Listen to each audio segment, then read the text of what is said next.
namni bilbila yeroo isiniif bilbile yookiin immoo bilbilli yeroo isiniif bilbilamu akkaataa bilbilli keessan maqaa abbaa lakkoofsaniif bilbileedhaa sagaleedhaan itti isiniif waamuu danda'uun isin barsiisa.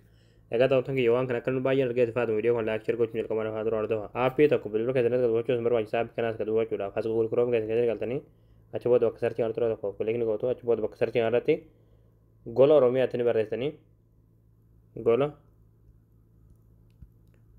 Oromiyaa. achi booda gola Oromiyaa kajuu jalarra sanii baasar tura tokko kilikni gootu ammallee asirratti gola Oromiyaa kajuu waan tura tokko kilikni gootu achi booda haala kanaan asitti sifitaa asirratti ikoonii sarchii irratti tura tokko kilikni gootu bakka sarchii irratti qubee fa na daa barreessa achi booda sarchii fuuldura hanti kilikoo sarchii gootutanii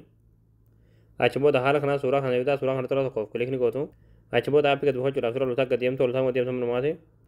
achi booda dhumarratti qalamadii maadhaan kan barraa aappii astu qabuufadhaa kajuu jalatti daawulood keeturtii daawulood san tutaniiti aappii kana bilbila keessatti qabuufatanii hayya daawwatan kiyya aappii qabuufatanii yeroo galtan aappiin kana haala kanaan sibiira maa wanni kana tura tokko kilikni gootanii achi booda haala kanaan wanni tana oonii gootanii jechuudha enebil gootanii achi booda kanarra keessanii achi booda saayis difoolti kajuu kan tura tokko kilikni gootu